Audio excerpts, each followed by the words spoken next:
हाय गहना, सबसे पहले वेलकम टू फिल्मी बीट। आपको क्या कहना है? जिस तरीके से हम देख रहे हैं कि आपको भी इनफैक्ट काफी सारे ट्रोल्स किए जा रहे हैं कि आप राज कुंद्रा जी को सपोर्ट कर रहे हो क्योंकि कहीं ना कहीं आप उनके साथ काम कर चुकी हो। तो इसके ऊपर आपको क्या कहना है? मैं इसलिए राज कुंद्रा को सपोर्ट कर रही हूँ क्योंकि एक्चुअली मैं राज के साथ काम कर चुकी हूँ। मैं राज को जानती हूँ कि वो इनोसेंट है। सी बाहर से चीजों को जज करना और उस पर कोई भी कमेंट पास करना बहुत आसान होता है, लेकिन अगर आप किसी को पर्सनली जानते हैं और आपको पता है कि वो आदमी गलत नहीं है, तो आपको उसे सपोर्ट करना चाहिए और इसीलिए मैं सपोर्ट कर। ओके, एंड इसका इनको आप सपोर्ट कर रहे थे, लेकिन एक टाइम था जो अगर मैं बात करूँ, वो मॉडल ने कहीं ना कहीं आपको भी बीच में ड्रैग किया है। उन्होंने आज नहीं बल्कि फेब में जब एक इंटरव्यू के दौरान उन्होंने कहा था कि गहना वशिष्ठ भी उस टाइम पे वहां थी। उन्होंने आपको देखा था और वो काफी शॉक हो गई थी जब वो फार्म हाउस पे आई थी। तो उसके ऊपर आपको क्या कहना है कि आपको जो इसमें ड्रैग किया जा रहा है? कौन से फार्म हाउस पे? 2017 की बात है शायद से ये। उन्होंने कहा था कि तब उन्होंने भी आपको देखा था और आपका नाम इसमें ड्रैग किया है कि आप उनके लिए जो है ये सिर्फ फोन साइट्स के लिए आप उनके लिए काम करती थी। अच्छा, मैं आपको एक बात बताती हूँ, मुझे किसी फार्म हाउस के बारे में अभी तक नहीं पता है, ठीक है। और राज कुंद्रा को मैं पहली बार मिली थी 2019 में, अक्टूबर में। उसके पहले ना मैं राज को जानती थी, ना मैं राज की कंपनी में कभी विजिट किया था, ना मैं उनके ऑफिस में कभी मैंने विजिट किया था, ठीक है। और ये जो भी मॉडल जो भी स्टेटमेंट दे रही है, आई एम श्योर कि वो मुझे पर्सनली नहीं जानती होगी, एंड मुझे इस बात का 100% यकीन है कि उसके पास कोई प्रूफ भी नहीं होगा। ये लोग जो बातें कर रहे हैं ये सारी हवा में बातें हो रही हैं। अगर ये कुछ कह रही हैं, अगर इनके पास वाकई कोई पुख्ता सबूत है तो बात करने में मजा भी आए। 2017 में तो मैं इन लोगों को जानती तक नहीं थी। 2019 में अक्टूबर में पहली बार मैं राज को मिली हूँ, तो 2017 में स्टोरी कहाँ से आ गई? और पहली बात की, ये जो सेम मैटर है जो पोर्नोग्राफी का मुझ पे लगा है, सेम मैटर में राज मेरा नंबरकारी बना दिया गया है। तो मैं आपको बता दूं, मैं, राज, उमेश और ये जो नया बंदा है रियान, हम में से कोई भी पॉर्न फिल्में नहीं बनाते। और जो भी लोग शूट पे पाए गए हैं, जिन्हें पुलिस ने शूट से अरेस्ट किया था जहां मैं नहीं थी, या आपको शायद पता होगा कि जब मैं अरेस्ट हुई थी तो हर जगह ये बोला जा रहा था कि मैं शूट पर मिली हूँ। तो मेरे पास इस चीज का पूरा पूरा प्रूफ है कि मैं शूट पे नहीं थी। और इसका एक प्रूफ ये है कि मेरी चार्जशीट पे खुद लिखा हुआ है कि 6 तारीख को मुझे क्राइम ब्रांच बायकुला ने बुलाया 41 इशू करके इंक्वायरी के लिए। वहां इन्होंने अपने हिसाब से कोई इंक्वायरी की जिसका मुझे अभी तक नहीं पता कि क्या इंक्वायरी की। मुझ पे केस बने और 7 को मुझे कोर्ट पे खड़ा किया। अगर मैं 4 तारीख को शूट पे होती तो मैं 5 को, बाकी लोग जब कोर्ट पे खड़े थे तब मैं भी खड़ी होती, तो मैं वहां कोर्ट पे नहीं खड़ी थी, पहली चीज। दूसरी चीज कि किसी भी किस्म के पॉर्न रैकेट से मेरा या राज का या उमेश का, रियान का कोई लेना देना नहीं। और ये जो भी लड़कियां हैं, जो भी स्टेटमेंट पास कर रही हैं, ये सिर्फ बातों से कर रहे हैं। इनके पास क्या प्रूफ है? अभी तक मैं जितनी भी बातें सुन रही हूँ, मैंने जो भी न्यूज फॉलो किया, कहीं भी प्रूफ की बातें क्यों नहीं हो रही हैं? सारी बातें सिर्फ हवा में क्यों हो रही हैं? ओके, सो आपके पास प्रूफ है कि आप वहां पे नहीं थे और आप जहां पे भी थे आप वो चीज जस्टिफाई आप कर सकते हो, लेकिन फिर भी 100%। आपको आपको कहीं ना कहीं इसमें ड्रैग किया जा रहा है, इसमें घसीटा जा रहा है। और कई सारे आपने भी हेडलाइंस पढ़े होंगे आपको लेके जो जो बातें की जा रही हैं। सो वो सारी चीजों से आप कितने डिस्टर्ब हो और कितना वो आपको इम्पैक्ट गिर रहा है आपके ऊपर, ये मैं आपसे जानना चाहती हूँ। बिकॉज आपका भी एक तरफ केस चल ही रहा है और दूसरी तरफ ये नए चीजों में फिर आपका घसीटा जा रहा है ना, इससे आप कितनी मेंटली डिस्टर्ब? मैं तो उस दिन से डिस्टर्ब हूँ जिस दिन मेरे घर में 4 तारीख को मेरे घर में 14 पुलिस वाले बिना वारंट के मेरे घर में घुस जाते हैं। मेरे घर में सारा सामान फेंक दिया जाता है, मेरे तीनों फोन लेके चले गए, मेरा लैपटॉप, मेरे अकाउंट तक सीज है टिल नाउ। मुझे नहीं पता मेरे अकाउंट क्यों सीज है। मैं टैक्स भरती हूँ, मैं टीडीएस फाइल करती हूँ, मैं प्रॉपर टैक्स पेयर हूँ, मेरा सिविल स्कोर सही है, मेरी हर चीज क्लियर है। इसके बावजूद मेरे अकाउंट सीज हैं सारे के सारे। मैं जब से बाहर निकली हूँ मैं तब से परेशान हूँ, बल्कि मैं जब से अंदर गई हूँ बैक टू बैक मुझ पे गलत एलिगेशन लगाई गई। पहली बात, पुलिस ने सबको ये कहा कि 4 तारीख को मैं शूट पर मिली, जो कि मैं नहीं थी, क्योंकि अगर मैं 4 को होती तो 5 को बाकी लोगों की तरह मैं भी कोर्ट में खड़ी होती। कोर्ट पे मुझे खड़ा किया गया 7 को। फैक्ट ये है कि मुझे मेरे घर में से उठाते हैं, मेरे घर में रात को 3 पुलिस वाले सो जाते हैं, 1 BHK फ्लैट, हम अकेले रहते, उसके बावजूद 3 पुलिस वाले मेरे घर में रह जाते हैं। 5 फरवरी को पुलिस मुझे अपने साथ क्राइम ब्रांच के ऑफिस लेके जाती है। दिन भर टाइम पास करती है, पता नहीं किस किस्म के क्वेश्चन, आप कब आई बॉम्बे, आपने क्या खाया क्या पिया, ये क्वेश्चन होते हैं। शाम को 5 बजे मुझे मेरे घर वापस भेज दिया जाता है, मैं घर आ जाती हूँ। अगर मैं गलत होती तो I would have applied for anticipatory bail, but मैंने कभी अप्लाई नहीं किया क्योंकि मुझ पे कोई केस बनता ही नहीं था। और जब केस ही नहीं बनता तो मैं एंटीसिपेटरी बेल किस चीज के लिए अप्लाई करती। फिर 6 फरवरी को मुझे वापस बुलाया जाता है, मुझे दिन भर बैठा के रखते हैं, ऑल ऑफ सडन मेरे अगेंस्ट FIR साइन करते हैं, मुझे रिमांड कॉपी नहीं पढ़ाई जाती। 7 को मुझे कोर्ट में खड़ा कर दिया जाता है, मुझे ये नहीं बताया जाता कि मुझ पे क्या केस लगाया है, मुझ पे क्या लगाया जाता है। मैं महाराष्ट्र से नहीं हूँ, मुझे मराठी नहीं आती, रिमांड कॉपी मराठी में लिखी थी, मुझे पढ़ाया तक नहीं गया। लैंग्वेज उसकी लिपि हिंदी होती, मैं शायद कुछ पढ़ के समझ पाती, मुझे नहीं पढ़ाया गया, मुझे कुछ नहीं बताया गया। मुझे लेकर आते हैं, तब भी मुझे नहीं पता मुझ पे क्या एलिगेशन। मुझसे जज पूछता है कि आपको कुछ कहना है। आपको पता होगा शायद जब आपकी जुडिशियल कस्टडी होती है यानी कि JC, तभी आपको बेल मिलती है। वहां पे हर आदमी आज भी और पहले भी कोर्ट में खड़ा होकर JC की उम्मीद पे बैठा होता है कि मुझे JC मिले, जुडिशियल कस्टडी, तो मेरी बेल हो। मैं वहां खड़े होकर बोल रही हूँ, सर प्लीज आप मुझे PC दीजिए, मेरी प्लीज पुलिस कस्टडी बढ़ाइए, मुझे पुलिस से बात करनी है कि मुझ पे क्या केस बनाया है। यहाँ मेरा कंसर्न बेल नहीं है, मेरा कंसर्न ये है कि मुझे पता तो चले कि मुझ पे क्या केस है। मैं कोर्ट पे खड़े होके, वहां प्रूफ होगा हर चीज का, मैंने कहा सर प्लीज आप मेरी पुलिस कस्टडी बढ़ाइए। अगर मैं गलत होती तो मैं मेरी PC क्यों बढ़वाती। मैं PC बढ़वाती हूँ, 2 दिन मुझे और मिलता है, मैक्सिमम PC 14 डेज की हो सकती है, मेरी JC होती है जुडिशियल कस्टडी। मैं चूंकि पुलिस कस्टडी में थी तो मुझे नहीं पता मुझ पे क्या एलिगेशन लगी है। सेकेंड डे मालवानी पुलिस आती है बायकुला जेल में, मुझे अरेस्ट करती है और बोलती है चलो आप। तब तक मुझे नहीं पता मुझ पे क्या केस लगा। मैं आपको ये इसलिए बता रही हूँ, मैं आपको बताना चाहती हूँ कि कॉन्स्पिरेसी किस हद तक हो सकती है। मैं मालवानी पुलिस चौकी आती हूँ, मुझे पता चलता है मुझ पे गैंग रेप लगा है।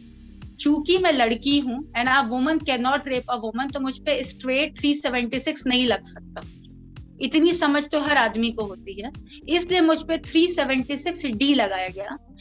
कहा गया कि मेरे शूटिंग सेट पे एक लड़की का रेप हो रहा था और मैं ऐसे बैठकर देख रही कि अरे वाह बहुत मजा आ रहा है, रेप करो। ये मुझे ये कहा गया कि मेरे शूटिंग सेट पे एक लड़की का कई लोग रेप कर रहे थे और मैं रेप देख रही थी। कभी ऐसा होता है क्या? ऐसा कभी हो सकता है कि शूटिंग सेट पे किसी का रेप हो और कोई बैठ के देखे as if I am very much interested in a woman? Rubbish.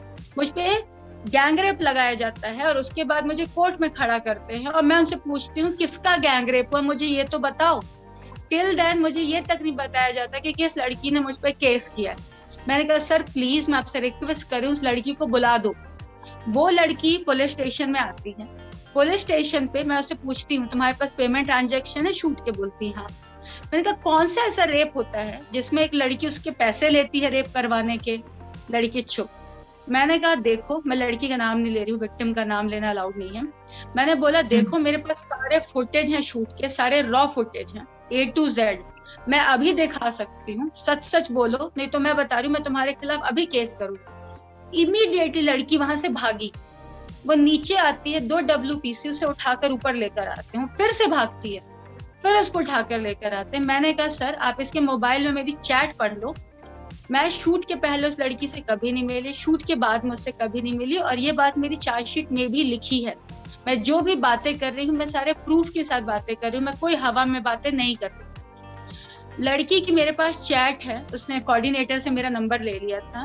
Next 10 days तक जिस शूट की डेट वो कह रही है उसका रेप हुआ है, उस डेट से लेकर अगले 10 दिनों तक लड़की के मैसेजेस हैं मेरे फोन पे कि ma'am it was lovely working with you, ma'am आपके साथ मुझे काम करके बहुत मजा आया, मैम प्लीज मुझे काम दीजिए, मुझे आपके साथ काम करना है और आपका नाम मैंने बहुत सुना। ये पूरी चैट है मेरे फोन पे।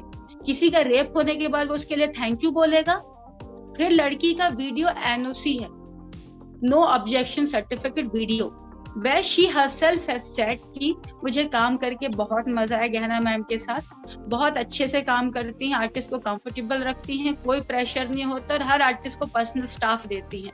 ये वीडियो एनओसी है, मेरे पास प्रमोशनल वीडियो है, सब कुछ हमने कोर्ट में जमा किया है, जहां पे लड़की ये कह रही है, hey guys this is me, do watch my film on this particular app और आपको काम करके बहुत मजा आएगा। रेप होने के बाद कोई promotional video, NOC video, payment transaction, chat ऐसा करता है क्या?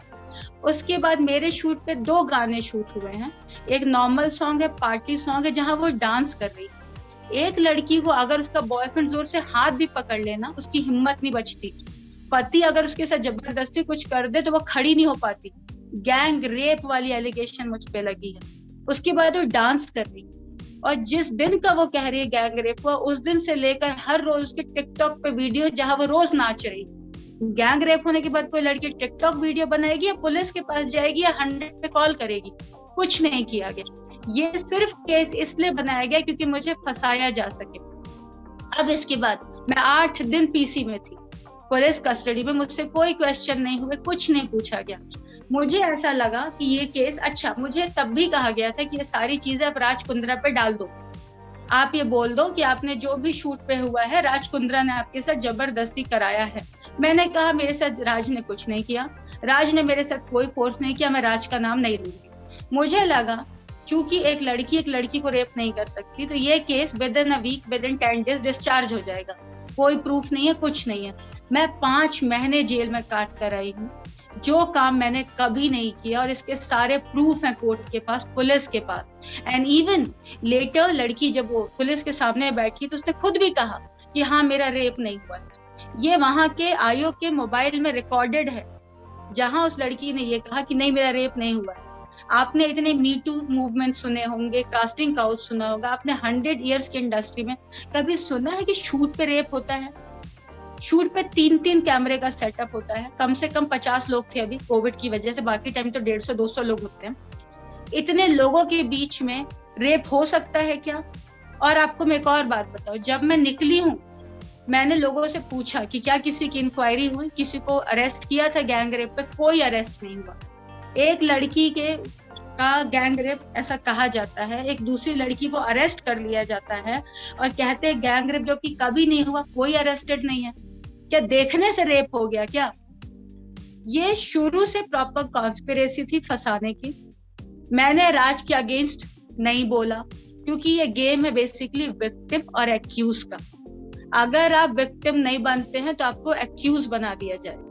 अगर उस दिन मैं विक्टिम बन गई होती और अगर मैंने ये कह दिया होता कि हाँ राज ने मेरे साथ फोर्स किया है, मुझे जबरदस्ती काम कराया है, मुझे पेमेंट में चीटिंग की है, मुझे स्क्रिप्ट कुछ और सुनाई है, कुछ और हुआ है, तो आज मैं भी विक्टिम बन के बाकी लड़कियों की तरह राज के खिलाफ बैठ के गवाही दे रही होती और मैं 5 महीने जेल में नहीं गई।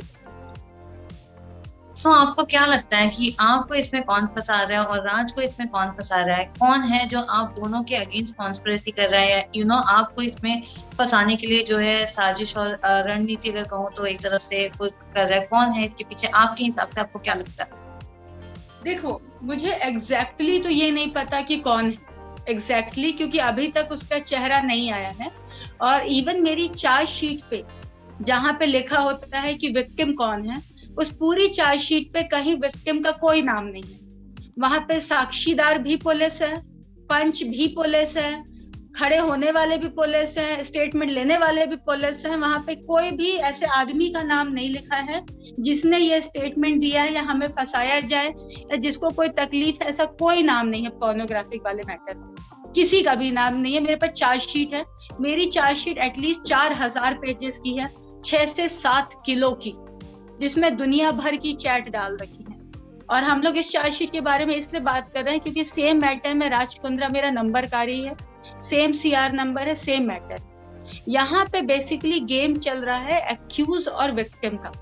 अगर आप किसी के खिलाफ नहीं बोलते हैं तो आप एक्यूज बन जाते हैं, और अगर आप खिलाफ में स्टेटमेंट दे देते हैं तो आप विक्टिम और बेचारे बन जाते हैं कि हाँ भाई मेरे साथ जबरदस्ती हुआ है, मैं मजबूर हूँ, मैं परेशान हूँ और ये आदमी गलत है। अब अगर जो क्राइम ना करने के बावजूद मैं 5 महीने जेल में रहकर आई हूँ, मेरे अकाउंट सीज है, मेरे मोबाइल, मेरे लैपटॉप, मेरी हर चीज है, मेरे घर की चाबी उनके पास थी, मेरे घर से 10 से 11 लाख की ज्वेलरी गायब है। अगर मैं ये सब सहने के बाद, देखने के बाद किसी ऐसे आदमी को फंसा दूं जो एक्चुअली गलत नहीं है, तो शायद मैं खुद को कभी माफ नहीं कर पाऊंगी। मैं इसलिए राज के लिए स्टैंड ले रही हूँ कि राज यहाँ पे गलत नहीं है। और कोई भी फिल्म, जिस फिल्म की बात हो रही है जिसे आप पोर्नोग्राफी कह रहे हैं, कोई भी फिल्म पॉर्न की कैटेगरी में नहीं आती। और अगर आपको देखना है तो वो जो फिल्मों के बारे में बातें हो रही हैं, सबके पास इंटरनेट और गूगल है, आपको सारी फिल्में ओपन करके देख सकते हैं, किसी ना किसी वेबसाइट पे अवेलेबल हो जाएगी, क्योंकि जो चीज एक बार गूगल पे चली गई वो वहां से हटाई नहीं जा सकती। कोई भी फिल्म आप देख लो, उसमें आपको कहीं भी ऐसी कोई एक्टिविटी नहीं दिखेगी जिसे आप पॉर्न कह सकें। यहाँ सारी बातें सिर्फ हवा में हो रही हैं, और सबको पता है कि केस बहुत कमजोर है। सबको पता है ये बात कि पोर्नोग्राफी सिर्फ बोल देने से किसी भी आदमी को आप ज्यादा टाइम तक अंदर नहीं रख सकते। इसीलिए लड़कियों को खड़ा किया जा रहा है, नए नए किस्म के केस बनाए जा रहे हैं, ब्लैकमेल किया जा रहा है और केस को बड़ा किया जा रहा है। ओके, सो वेल, आपको तो अभी तक ठीक से आइडिया भी नहीं है कि आपके खिलाफ कौन है जो आपको इसमें फंसा रहा है, और जैसे कि राज भी इसमें फंसे हुए हैं। तो वेल, आपने तो आपकी स्टोरी बता दी, लेकिन मैं ये जानना चाहूंगी कि आपने जैसे कहा कि आप 2019 में उनको मिले थे, तो आप उनके साथ काम कर चुके हो, तो जैसे कि आपने कहा कि गाने आपने शूट किए हैं, सो वो मैं आपसे जानना चाहूंगी कि जब आप मिले थे या फिर जब भी बात हुई थी, वो गाने कौन से थे जो आपने उनके साथ शूट किए थे, और आपको जब भी वहां पे ये सारा इंसिडेंट हुआ था, आपको जेल लेके गए थे और बाद में जो आपके ऊपर इल्जाम लगाए थे, क्या ये सब बातों के बाद आपने राज से कभी बात की इस बारे में? जब आप बाहर निकले, आपको मौका मिला, क्या कुछ डिस्कशन आपकी उनके साथ अब तक बीच में कभी हुई है? मैं आपको बिगिनिंग से बताती हूँ। हम लोगों ने अक्टूबर में, जब मैं इनकी ऑफिस पहली बार गई, तो इन लोगों ने मुझसे कहा कि हम लोग पर्सनल एप्स बनाते हैं। इनकी एक कंपनी है आर्म्स प्राइम, जो कि पर्सनल ऐप बनाती है, जो कि शर्लिन के लिए भी इन्होंने ऐप बना के दिया था, पूनम के लिए भी इन लोगों ने ऐप बना के दिया था। सो मैंने पूछा कि ऐप में क्या रहेगा, मुझे क्लियर डील दो। तो इन्होंने कहा देखो, ऐप में आपको अपने हिसाब से कंटेंट शूट करना है, क्योंकि वो आपका प्राइवेट ऐप है, आपका पर्सनल ऐप है। उस ऐप से कंपनी का कोई लेना देना नहीं, और किसी और मॉडल से कोई लेना देना नहीं, क्योंकि उसमें सिर्फ आपका कंटेंट होगा। और आपके ऐप का नाम रहेगा गहना वशिष्ठ ऐप, जो कि प्ले स्टोर और ऐप स्टोर दोनों पे अवेलेबल होगा। और जो भी इनकम होगी, हम लोग 50-50% शेयर करेंगे।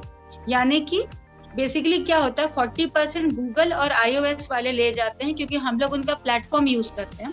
बाकी जो 60% बचेगा, 30% राज की कंपनी लेगी, 30% मैं लूंगी। मुझे कोई इश्यू नहीं देखा। मैंने कहा डन। हम लोगों ने कॉन्ट्रैक्ट साइन किया और हमारा ऐप बन गया। मेरा ऐप प्ले स्टोर और ऐप स्टोर दोनों पे अवेलेबल था, जिसका नाम था गहना वशिष्ठ ऐप, और उसके अभी भी बहुत सारे फुटेज आपको शायद गूगल पे मिल जाएंगे। उस ऐप पे मुझे राज ने या राज की कंपनी के किसी भी एम्प्लॉय ने ये नहीं कहा कि आपको ऐसा शूट करना है या आपको न्यूडिटी करनी है, आपको कुछ करना, आपको जो करना है आप अपने हिसाब से करिए। आपको लाइव आना है, लाइव आइए, आप अपनी मर्जी से करिए। हम लोगों ने वो ऐप सिर्फ 4 महीने यूज किया। मैंने सिर्फ 4 मंथ्स तक वो ऐप यूज किया। फरवरी में हमने क्लोज कर दिया। मुझे जो पेमेंट मेरी बनती थी मुझे बकायदा दी गई। मेरे साथ कोई चीटिंग नहीं, कोई बेईमानी नहीं, कुछ नहीं। ये मेरे पर्टिकुलर ऐप की बात है। अब हम लोग बात करते हैं हॉट शॉट्स, जिसका ये केस है पोर्नोग्राफी। हॉट शॉट्स की मैंने 3 फिल्में की, प्रॉमिस, 1+1 और मेड फॉर ईच अदर। इन तीनों फिल्मों में मैं लीड एक्ट्रेस हूँ। ये सारे फुटेज आपको मिलेंगे। मुझे वही कराया गया जिसकी मुझे स्क्रिप्ट दी गई थी।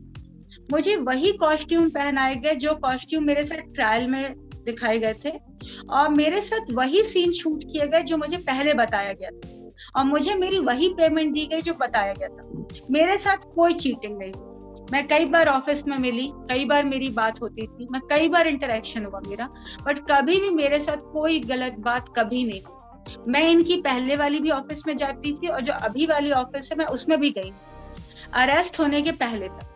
अरेस्ट होने के बाद जब मैं वापस आई हूँ, मेरे पास किसी का फोन नंबर नहीं है, क्योंकि मेरे जो फोन है वो सारे के सारे सीज हो गए। सो मुझे जिनका फोन आता है बस उन्हीं के नंबर मेरे पास होते हैं। तो मुझे राज के यहाँ से कोई फोन नहीं आया, मेरा कोई इंटरेक्शन नहीं। जब से मैं बाहर निकली हूँ मेरी राज के साथ में कोई बातचीत नहीं। ऑलराइट, एंड वेल, आपने तो पूरी डिटेल बता दी कि कैसे क्या क्या चीजें हुई थी, बट अनफॉर्चुनेटली जो है आप इसमें घसीटा जा रहे हो, और बैक टू बैक जो है चीजें आपके ऊपर लग रहे हैं, एलिगेशंस, और आपका इसमें कोई सुन भी नहीं रहा है कोई बातें। वेल, हर कोई अपना ही जो है खुद अज्यूम कर रहा है कि क्या कुछ हुआ होगा। इसमें कहना मैं आपसे ये जानना चाहती हूँ कि अ, जब से ये न्यूज उठी है, आप, शर्लीन, पूनम, आप तीनों का नाम इसमें जो है आते जा रहा है कॉन्स्टेंटली। सो वेल, इससे मैं लाइक जो, अगर मैं फैंस की बात करूँ या लोगों की बात करूँ या उनकी मेंटेलिटी की बात करूँ, तो कहीं ना कहीं क्या आपको इंस्टाग्राम पर, या फिर अगर मैं बात करूँ फेसबुक या फिर ट्विटर पर, क्या आपको लोगों ने इसके बाद कुछ नेगेटिव कमेंट्स किया, या फिर आपने वो सब डीएम्स देखे, या फिर कुछ आपके साथ हुआ जिससे कहीं ना कहीं आपको ऐसे लग रहा है कि ये बैड पब्लिसिटी जो है आपको कहीं ना कहीं ह्यूमिलेट कर रही है, या फिर बॉदर कर रही है, परेशान कर रही है? ऐसा कुछ हुआ आपके साथ? देखो, जब से मैंने स्टेटमेंट पास किया है राज से, तब से मुझे कई लोगों ने मैसेज किए कि तुम उसे क्यों सपोर्ट कर रही हो, क्या उसने तुम्हें अंदर सपोर्ट किया था when you were in jail, क्या उसने तुम्हारी कोई हेल्प की थी। ऐसे मुझसे बहुत सारे क्वेश्चंस आए, मुझे मीडिया वालों ने भी कई सारे क्वेश्चन किए। मैं सबकी चीजों को अवॉइड कर रही हूँ, ठीक है। मुझे बहुत लोग ट्रोल कर रहे हैं, उल्टे सीधे मैसेजेस कर रहे हैं, बहुत जगह राज को मेरे को लिंकअप कर रहे हैं, कोई कह रहा है तुम्हारा ये था, तुम्हारा वो था। बट फिलहाल मेरा जो कंसर्न है, इन चीजों को ना सुनते हुए मेरा कंसर्न ये है कि एक आदमी जो गलत नहीं है वो नहीं फंसना चाहिए। क्योंकि जब मैं अंदर गई, मेरे पास कोई ऐसा आदमी नहीं था जो मेरे लिए खड़ा हो और मुझे बाहर निकाल सके, वरना मैं जेल में 5 महीने नहीं रहती। और जेल में 5 महीने के 5 मिनट रहना भी बहुत टफ होता है। देखो, अगर आप कोई गलत काम करते हो तो आप मेंटली प्रिपेयर होते हो। मैं जेल में बहुत लोगों से मिली, 250-300 लोगों से। कोई एनडीप केस करता है, कोई अलग क्राइम करता है, बट उनको पता होता है कि एक दिन वो जेल जाएंगे, क्योंकि वो गलत होते हैं। लेकिन जब आप गलत नहीं होते हो ना, तो आप मेंटली प्रिपेयर नहीं होते, क्योंकि हर चीज का ना एक प्रोसेस है। तो मुझे ना हर सेकंड इस चीज की घुटन होती थी कि मैं क्यों अंदर हूँ। क्या एक लड़की लड़की का रेप कर सकती है? क्या लोग इस हद तक गिर सकते हैं कि किसी को फंसाने के लिए कोई भी क्राइम लगा दिया जाए?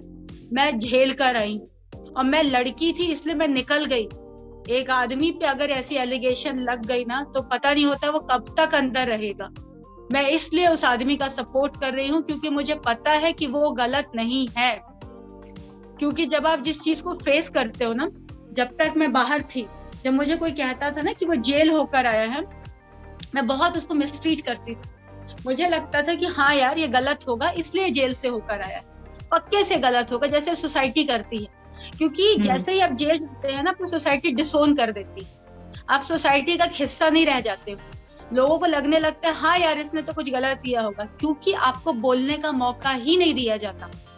जब आप अरेस्ट होते हैं, आपको एक अंडर ट्रायल एक्यूज बना के जेल के अंदर डाल दिया जाता है।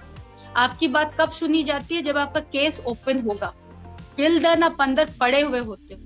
इसलिए मैं राज को सपोर्ट कर रही हूँ, क्योंकि ये केस बेसिकली एग्जिस्ट ही नहीं करता है। और अगर मैं पूनम और शर्लिन की बातें करूं, तो ये बहती गंगा में हाथ धोने वाली बातें हैं। जिसको जो आदमी, एक आदमी फंसता हुआ दिखता है, तो यहाँ पे सब लोगों को नोच लेना है। और ये जो ट्रोलर्स हैं, ये जो मीमर्स हैं, ये तो अपने माँ बाप के सगे नहीं होते। इनको ये नहीं पता कि इनकी फैमिली में इनके बच्चे, इनके माँ बाप, इनकी बीवियां खाना खा के बैठी कि नहीं बैठी हैं। इनको इस बात की चिंता होती है कि पड़ोसी कितना दुखी है, पड़ोसी कितना खुश है, दूसरे लोग क्या कर रहे हैं। अगर ये अपनी लाइफ पे ध्यान देने लगे तो शायद इनकी लाइफ भी सेट हो जाए। क्योंकि जो ट्रोलर है, जो ट्रोल कर रहा है, वो उसको तो खुद की बिल्कुल नहीं पड़ी होती है कि इसको कहाँ फंसा लें। इन्हें तो पूरा नाम तक नहीं पता होगा इंसान का। इन्हें तो ये तक नहीं पता होगा कि सेक्शन क्या लगी है, कलम क्या लगी है और क्राइम क्या लगा है।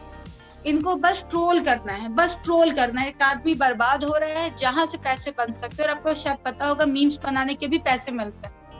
तो ये बेसिकली पैसे बनाए जा रहे हैं। इंटरनेट अपना डेटा कमा रहा है, लोग अपनी मजे लूट रहे हैं। उन्हें किसी को नहीं दिखता है कि एक आदमी जब अरेस्ट होता है, तो सिर्फ वो अरेस्ट नहीं होता, उसकी पूरी फैमिली सफर करती है। आज शिल्पा शेट्टी बैठकर परेशान है, उसके बहुत सारे ब्रांड्स पे इफेक्ट गिरेगा, उसके शो पे इफेक्ट होगा, किसी को नहीं पड़ी होगी। सबको सिर्फ ट्रोल करना है।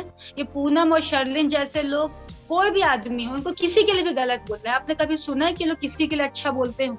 आपने कभी देखा है कि किसी के बारे में लोगों ने अच्छा कहा हो? ये लड़कियां ये कह रही हैं कि इन्हें राज ने पॉर्न इंडस्ट्री में लाया। मुझे कई लोगों ने मुझसे पूछा, ये स्टेटमेंट मैंने पढ़ा कई जगह पे। अरे पूनम ने तो 2011 में बोल दिया था कि जब इंडिया जीतेगी तो वो न्यूड हो जाएगी। राज ने उससे बुलवाया था। अभी काफी टाइम से अपना पर्सनल ऐप यूज कर रही है जिसका राज से कोई लेना देना नहीं। उसमें उसका पति के साथ वो एमएमएस शूट करती है, बाथरूम में बैठ के न्यूड वीडियोस डालती है। राज उसके बाथरूम में बैठ के शूट करवा रहा होता है क्या? ये शर्लिन चोपड़ा 2015 में इसने कामा सूत्र 3D शूट की थी, पूरे न्यूड शूट दिए थे। एक प्लेबॉय मैगजीन में से पूरे न्यूड कवर पेजेस दिए थे। राज उसका ओनर है क्या? सी प्रिंसेस में इसे लॉन्च पार्टी रखी थी, पूरे मीडिया को बुलाया था कि देखो मैंने न्यूड शूट किया है। ये तो वो लोग हैं जो कोई मर रहा हो तो वहां भी जाकर पब्लिसिटी उठा ले 4 सेल्फी खींच करके। ये तो इंतजार करते हैं कि कोई दूसरा फंसे और उसकी बर्बादी पे हम लोग जश्न मनाएं। इनके स्टेटमेंट की क्या इज्जत? ऑलराइट कहना। सो वेल, आपके केस अब तक कहाँ पहुंचा है और क्या कुछ आप बताना चाहते हो केस के अपडेट में आपको लेके? अगली अगर सुनवाई पूछूं या फिर अगर मैं आपसे पूछूं कि अगले आपको कब बुलाएंगे, सो अगर आप आपके केस की कुछ अपडेट्स दे जाए जाने से पहले, और क्या कुछ आप कहना चाहते हो इसके अलावा? मैं बस ये कहना चाहूंगी कि जो मेरे ऊपर केस बना है वो वेल प्लान्ड केस था, बहुत वेल ट्रैप था, पूरी तरह से प्लान करके। फोर्थ को ये लोग मेरे घर में घुसते हैं, कोई प्रूफ नहीं मिलता, इसके बावजूद ये लोग केस बनाते हैं। इन्हें लगा केस कमजोर हो जाएगा तो एक लड़की को विक्टिम की तरह खड़ा करके मेरे अगेंस्ट में रेप केस लगा देते हैं। कोई प्रूफ नहीं मिलता, इनको जो मन में आता है इन्होंने पूरी कोशिश की। ये लोग चाहते थे कि मैं भी राज के खिलाफ एक स्टेटमेंट दे दूं और मैं भी विक्टिम बन जाऊं बाकी लड़कियों की तरह। मैंने नहीं किया तो मेरे अगेंस्ट केस बना दिया। अभी फिलहाल तो मैं बेल पर हूँ। मेरी बेल में 2 कंडीशंस रखी गई हैं कि I can not travel out of India, पहला। सेकंड कि अगर इस टाइप का केस जिसकी बातें हो रही हैं, जिसपे मैं वैसे भी कभी नहीं थी, अगर मैं ऐसे किसी शूट पे पाई जाती हूँ तो मेरी बेल कैंसिल हो जाएगी। तो चूंकि मैं पहले भी नहीं थी तो मैं फ्यूचर में भी कभी नहीं पाई जाऊंगी, तो बेल कैंसिल होने का कोई सवाल पैदा नहीं होता है। और नेक्स्ट कार्यवाही कब है मुझे अभी तक कुछ भी नहीं पता है। I am waiting. और मैं उम्मीद कर रही हूँ कि शायद मेरे अकाउंट जल्दी डिफ्रीज हो जाएं, मुझे मेरे मोबाइल मेरे लैपटॉप मिल जाएं। मुझे पैसों की जेन्युइनली बहुत जरूरत है। मैं दूसरों से उधार ले लेकर के जी रही हूँ और मैं एक बहुत ही ज्यादा टफ टाइम से गुजर रही हूँ, क्योंकि अभी रिसेंटली मुझे हार्ट अटैक आया था। मैं हॉस्पिटलाइज थी, किसी तरीके से हम लोगों ने मैनेज किया और मैं एक बहुत ही ज्यादा टफ टाइम से गुजर रही हूँ। तो मेरी पुलिस से लेकर सबसे एक रिक्वेस्ट है कि चूंकि बॉम्बे पुलिस इंडिया में सबसे अच्छी पुलिस मानी जाती है, बहुत फेमस है, तो सर मेरी आपसे एक रिक्वेस्ट है कि अगर आप किसी पे कोई क्राइम एलिगेशन लगाते हैं तो पहले उसकी पूरी तरह से कार्रवाई कर लें, और सेकंड जो लोग एलिगेशन लगा रहे हैं उनका भी बैकग्राउंड चेक करें। और दूसरी चीज कि किसी को फंसाने के लिए फंसाना बहुत आसान होता है, ऐसा मत करो। और अगर आपको लगता है कि उस पर्टिकुलर पर्सन ने वो क्राइम किया है, अगर आपको ऐसा लगता है और अगर आपके पास सबूत हैं, तो सिर्फ उस पे वही एलिगेशन लगाइए। आप सिर्फ उस पे वही सेक्शन लगाइए जिसके आपके पास प्रूफ है। आप भर भर के ऐसे 20-25